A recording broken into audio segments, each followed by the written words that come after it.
Assalamualaikum warahmatullahi wabarakatuh. Berjumpa kembali di channel Adiko Ramos. Kabar terbaru kali ini antara lain adalah progres terkini cetak dan penetapan NIP 3K tanggal 30 Mei tahun 2022. Serta ada beberapa pertanyaan dari sahabat-sahabat yang sudah berkomentar di Adiko Ramos terkait permasalahan pembagian SK, penggajian maupun permasalahan-permasalahan yang lain. Tentunya hal ini dijawab oleh admin sesuai dengan peraturan perundang-undangan yang berlaku. Berikut yang sudah komentar di video sebelumnya. Yang pertama datang dari Ibu Nana Sweet. Terima kasih admin, informasinya update terus untuk progres tahap kedua Kutai Kartanegara. Untuk hari ini kita tidak review untuk Kartanegara ya sahabat, karena sudah direview kemarin. Selanjutnya datang dari Ibu Aisyah, Kabupaten Pangkat Jene tahap 1 dan tahap 2. Info update Kemenak. Untuk informasi update Kemenak sampai hari ini pun setelah sekitar 5 bulan kami tidak bisa membagikan untuk penetapan NIP 3K Kemenak ya sahabatku, karena tidak ada updating dari Kemenak sendiri. Kanrek Makassar mohon info please. Kanrek Makassar mohon maaf untuk kotanya saja ya sahabat-sahabat, kota dan tahapannya saja sesuai daerah masing-masing. Kalau untuk satu kanrek kebetulan tidak ada update keseluruhan ya sahabat-sahabat, jadi kita lihat per kota atau kabupaten saja.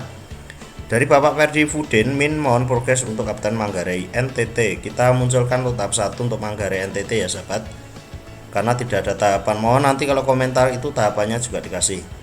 Sangka 4512 Min Papua Barat Kanrek 14 sudah 1 bulan tidak ada perubahan, masih dalam proses ya bang. Untuk Mikael Lamane pagi Min, malam ya Bapak Mikael. Gimana perkembangannya untuk Flores Timur tahap kedua, kita unculkan hari ini. Selamat malam untuk sahabatku Rondi Vlog tahap 1 dan 2 dan Kota Tasikmalaya. Ini sahabat saya juga, teman dari Ardiko Ramos. Untuk Rangga Dek Channel Lampung Tengah tahap 2 Min, tolong. Oke bosku. Maria Solai untuk Kabupaten Kepulauan Aru Maluku Guru tahap kedua. Oke, kita akan kabarkan. Dari Bu Nirmah Ima untuk daerah Sinjai tahap pertama kita unsurkan juga. Min tolong dong tanyakan info ke BKSDM Kabupaten Tangerang SKB 3 kapan, kami sedih banget gak sempat lagi. Beti Rohmah. Untuk pertanyaan Ibu nanti silakan melalui jalur resminya ya Bu. Jadi setiap informasi dari BKPSDM setempat itu dikoordinir oleh koordinator GTT maupun honorer yang sudah lulus di daerah masing-masing ya sahabat. Dari Trantintu sahabatku dari Vietnam, selamat malam. MN Kumainering untuk brother tolong Flores Timur tahap 2. Oke, kita munculkan hari ini. Fitra Yuli ini juga sahabatku yang tadi sempat saya katakan di depan ada beberapa pertanyaan maupun permasalahan tentang P3K ya sahabat-sahabatku. Mohon maaf, ini saya agak mereview sedikit untuk sahabat-sahabat. Nanti jika ada penambahan dari sahabat-sahabat silahkan ditambahkan di komentar di video alur setelah penetapan gaji NIP 3K sampai gajian ya sahabat-sahabat. Dari penetapan NIP 3K sampai gajian sudah terima SK plus SPMT tertanggal 1 April dan terima 1 gaji Mei kemarin, dan sudah mendatangani SPJ gaji bulan Mei saja, tapi surat perjanjian kerja belum diterimakan. Mohon pencerahannya kenapa sengaja diulur-ulur untuk SPK dan penggajian, apakah dapat rapel atau tidak. Min TMT 1 Februari SPMT 1 April. Ini perlu diketahui untuk sahabat-sahabat yang belum menerima SK maupun yang sudah menerima SK. Jadi tolong diperhatikan sahabat-sahabat ya. Ini sesuai dengan apa yang saya lakukan sendiri dan sesuai dengan petunjuk dari BKN maupun BKD secara resmi ya sahabat-sahabat. Mohon nanti silakan dikoreksi lagi, dilihat untuk SK-nya yang sudah dibagikan cermati mulai dari gaji, data kita, tanggungan keluarga kita berapa, itu tolong dicermati sahabat-sahabat. Jangan sampai ada kendala di kemudian hari karena keteledoran kita sendiri maupun keteledoran dari pusat yang menyebabkan kita sendiri yang rugi. Jadi silakan dicermati ada kesalahan atau tidak. Jika memang ada kesalahan segera berkoordinasi dengan Dinas Pendidikan maupun BKPSDM setempat. Untuk permasalahan dari Bu Fitra Yuli, ini mungkin daerah tidak memperlambat ya Bu, jadi tidak sengaja untuk mengulur untuk SPK. Karena untuk SPK sendiri memang penting, namun yang lebih penting adalah untuk SK yang dari BKN ya, serta SPMT. Untuk SPMT dan SPK itu memang keterkaitannya ada dan sangat erat sekali. Namun untuk SK yang sudah diterimakan, untuk SPMT 11 ya, SPMT tertanggal 1 April, namun gajian sudah pernah gajian untuk bulan Mei, tapi surat perjanjiannya kok belum diterimakan, itu tidak apa-apa ya Bu, masih dalam proses, kemungkinan untuk surat perjanjian kerjanya masih dicetak maupun dikoreksi untuk datanya. Tapi kalau melihat hal ini sudah gajian, itu seharusnya segera diterimakan. Mungkin masih dalam proses, kita berprasangka baik saja untuk daerah ini. Dan seterusnya untuk SPMT dan TMT ya. Untuk TMT 1 Februari bener, tapi TMT itu dengan SPMT itu berbeda ya sahabat-sahabat. SPMT 1 April itu berarti digaji 1 bulan berjalan berikutnya. Jadi misalkan kita SPMT 1 April, kita akan digaji mulai 1 Mei. Seperti itu ya sahabat-sahabat. Itu melihat kondisi apa yang saya rasakan sendiri. Jadi gajiannya itu 1 bulan setelahnya. Dan kemudian untuk Bu Fitra Yuli untuk hari-hari ini juga akan tanda tangan SPJ gaji untuk bulan Juni. Jadi untuk SPK ditunggu saja Ibu, dan berkoordinasi terus dengan koordinator P3K di wilayah jenengan masing-masing. Khususnya untuk Bu Fitra Yuli tidak usah disebutkan untuk daerahnya.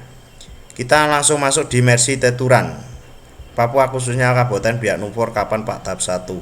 Koordinasi dengan daerahnya masing-masing ya Bu. Untuk penyerahan SK dan sebagainya itu adalah kewenangan dari daerah masing-masing. Kita masuk di Bapak Filan Balaswala, Kabupaten Lembata NTT tahap 2 Mas. Oke. Untuk Bu Nur Hayati, mohon untuk kanrek 4 jangan 1 kanrek ya Bu. Jadi diusahakan kotanya saja biar nanti teman-teman yang lain bisa request di daerah masing-masing. Karena banyak yang tidak request di wilayah kanrek 4, takutnya nanti malah terkesan mengulang-ulang konten ya sahabat-sahabat. Soalnya untuk Adiko Ramos memang bertujuan untuk mempermudah sahabat-sahabat saja untuk melihat progres tempatnya masing-masing. Sama-sama Bu Nona Lede, pemerintah sudah mendatangkan 31. Selamat untuk sahabatku besok ya, ini untuk tahap 1 Kabupaten Pemprov NTT. Saya ucapkan selamat untuk sahabat-sahabat seluruh P3K Provinsi Nusa Tenggara Timur. Besok akan menerima SK P3K dan mudah-mudahan segera bisa bekerja dengan status yang baru. Terutama nanti untuk sahabat-sahabat setelah kita menerima SK dan apa saja akan kita lakukan, nanti akan saya tambah lagi untuk reviewnya terkait dengan data Dapodik, SIM PKB maupun info GTK ya sahabat-sahabat. Karena untuk admin sendiri untuk hari ini masih dalam proses hal itu. Jadi nanti silahkan kalau nanti Adiko Ramos sudah fix dan deal, sudah 100% dengan perubahan data itu, nanti kita bagikan di Adiko Ramos berikutnya. Berikut untuk datanya, dan mohon maaf ya sahabat-sahabat terlalu lama untuk review untuk komentar dari sahabat-sahabat, dan masih banyak lagi di bawah. Langsung saja untuk datanya seperti ini sahabat-sahabatku. Untuk data ini per tanggal 30 Mei tahun 2022 di 4 kabupaten, Pangkat Jeni dan Kepulauan, Biak Numfor, Manggarai, dan Sinjai ya. Untuk tahap 1, untuk Pangkat Jeni usul masuk 50 dari 508, NIP masih kosong. Untuk Biak Numfor 98 progres, Manggarai 233, tinggal 1 lagi yang dicetak. Ini mungkin masih proses untuk pencetakan SK dan penyerahan ya, penyerahan SK masih proses. Untuk Sinjai belum ada usul masuk tahap 1, berkoordinasi saja dengan Pemkab Sinjai. Untuk P3K Guru tahap kedua dari 5, mohon maaf untuk Pangkat Jeni Kepulauan tidak saya review untuk tahap kedua ya, 1 tahap saja ya sahabat. Untuk Makassar masih belum ada yang dicetak. Kepulauan Aru masih kosong, penetapan masih dalam antrian. Lampung Tengah sudah ditetapkan namun belum dicetak. Flores Timur sudah hampir 100%. Untuk Lembata tinggal cetak SK untuk tahap 1. Untuk informasi kali ini seperti itu sahabat-sahabat. Silahkan nanti yang mau request lagi, sahabat-sahabat mengetahui daerahnya masing-masing, silahkan tuliskan nama, kota, kabupaten, dan tahapan. Mohon maaf untuk sahabat-sahabat, silahkan dilihat video-video di Adiko Ramos secara penuh agar tidak salah informasi ataupun hanya sebatas atau sepotong-sepotong untuk informasi yang didapat. Karena informasi dalam satu video itu satu paket lengkap. Jadi kalau hanya depannya saja, tengahnya saja, atau belakang, ditakutkan akan merubah persepsi dari tujuan awal Adiko Ramos memberikan berita ini. Mudah-mudahan informasi ini bisa bermanfaat. Tetap stay tune terus di Adiko Ramos. Ada kurangnya, mohon maaf. Wallahul muwaffiq. Wassalamualaikum warahmatullahi wabarakatuh.